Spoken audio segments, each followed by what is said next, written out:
Hello and welcome to another episode of Open and Shut Book Reviews. My name is Ken. Thanks for joining me, and tonight I want to talk to you about one of my favorite books that I just recently reread called Hitchhiker's Guide to the Galaxy. So the story is told from the point of view of Arthur for the most part. Arthur Dent, who is a 30-year-old Englishman who works in radio and who is rescued from Earth's imminent destruction by his friend Ford Prefect, who is an alien, unbeknownst to Arthur. Ford Prefect is in fact a researcher for an incredibly important book called The Hitchhiker's Guide to the Galaxy. So the first novel is all about Arthur dealing with the fact that Earth is no longer a place, and how he tries to make sense of all the strange things that he encounters. So just how strange is the universe? Well, sometimes formerly dead mattresses will come back to life. You have poetry, certain poetry that can be fatal for the person who listens to it, and a particular breed of fish is responsible for more bloodshed, conflict, and war in the universe than any other thing.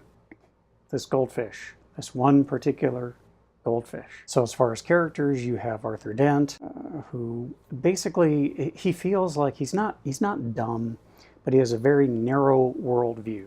It doesn't allow for a lot of new experiences or ideas. He has his routine, he's very set in it, and anything that challenges that is met with a panic response initially, followed by befuddlement and then more panic. You get the sense that Arthur has spent his life just reacting to the things that happen to and around him. He doesn't seem to take a lot of initiative himself, and so he's always permanently reacting to things and never fully engaging with even his own life. Then you have his best friend, Ford Prefect, and Ford is my favorite character in the series, and there's a lot of these books. It's not just this one. Ford is it. Ford has always been the epitome of cool.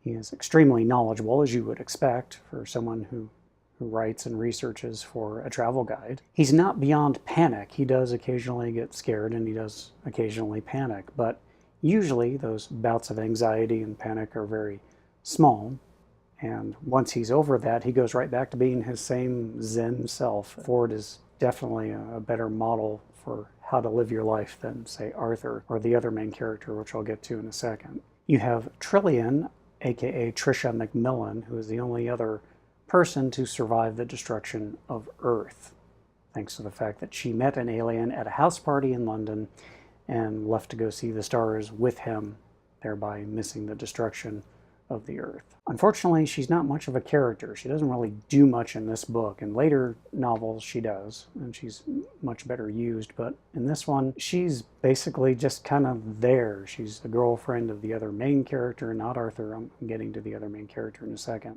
She's an astrophysicist. She's extremely bright and intelligent, but you don't really get a sense of who she is, and she just doesn't do a whole lot in this book. And then last and least, I think, in my opinion, is Zaphod Beeblebrox, the president of the galaxy, who is just a shit.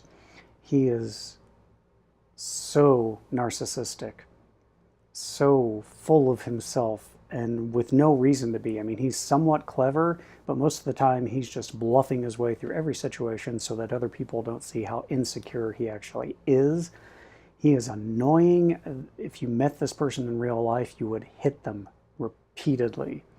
I've never liked the character of Zaphod. He is just an ass, and you get minuscule visions of like a deeper self, of maybe there's possibly a thoughtful person lurking under there somewhere, but no, he's just a jackass, and my least favorite character of the series. God knows what Trisha sees in him. I don't even think she knows. It seems like she's kind of questioning her relationship with Zaphod by the end of book one. So basically, Arthur represents the audience, and we see the marvels of the universe unfurl before his eyes, and he asks all the questions that we would ask about the universe. And we learn a lot along the way, obviously. We learn the answer to life, the universe, and everything, although it's not the answer anyone was expecting or necessarily wanted, but we learn what it is. We also get to feel very sad for an extremely unfortunate sperm whale, and this is the kind of universe where entire space fleets are devoured by a small dog on Earth when Earth was still a going concern. Douglas Adams is one of those authors that just has a way with words that no one else does. There are some novels that Dave Barry has written, the humor columnist for the Miami Herald. I think that Dave Barry's writing style was heavily influenced by Douglas Adams. That's because I see similarities in how they structure their sentences and how they structure their scenes and how they set up for a joke and how it pays off. This is one of my favorite examples of a Douglas Adams sentence. He's describing Arthur Dent's house, and I love this. It was about 30 years old, squattish, squarish, made of brick, and had 4 windows set in the front of a size and proportion which more or less exactly failed to please the eye. That is perhaps the most tactful way I've ever heard of telling somebody that their house is ugly. There are so many sentences like that throughout all of these books, and it's one of my favorite things about a Douglas Adams story. Some other one-off things that I really enjoyed about the book, there's this construction foreman who's there to tear down Arthur's house at the beginning of the book, and he's a direct male descendant of Genghis Khan, but he's nothing like Genghis Khan except for the fact that he's troubled by these visions in his head of barbaric warriors on horseback shouting and yelling in a strange language with smoke and fire all around them in the distance, and they happen whenever he's stressed and he doesn't know why, but it's so hilarious because we know it's because he's descended from Genghis Khan. So I love that. I love that there's a super intelligent shade of blue in the universe that's its own group of beings. And one of my favorite quotes in the book is, "Time is an illusion, lunchtime doubly so." I don't know why, but I like that a lot. So as far as casting this goes, a lot of you know, if you've watched my reviews before, that my brain will just randomly pick out Hollywood actors to fill the various roles. That doesn't happen all the time, but with this book it certainly did. For Ford Prefect, I would cast Noel Fielding. I know him from being one of the hosts of the Great British Bake Off, and he would be perfect in my estimation as Ford Prefect. For the character of Trillian, I picture Jenna Coleman from Doctor Who. And for Zaphod Beeblebrox, I picture a cross between David Earl and Jason Lee. Now, of course, you're probably asking me who would I cast for Arthur Dent, and this is the weird part. I knew that there was a movie about The Hitchhiker's Guide to the Galaxy that was made in the early 2000s. I've never seen it, didn't know anything about it, and the person I picked for Arthur was Martin Freeman, and he's actually who they got to play Arthur Dent in the movie version. So that was weird for me. Fun, but a little strange.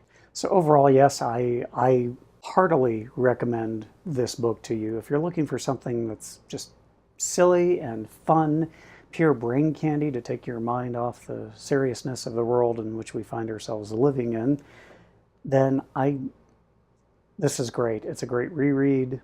It's just a happy, uplifting bit of nonsense, and I love it. So check it out. I'll post the links below where you can pick up various editions and copies of this book.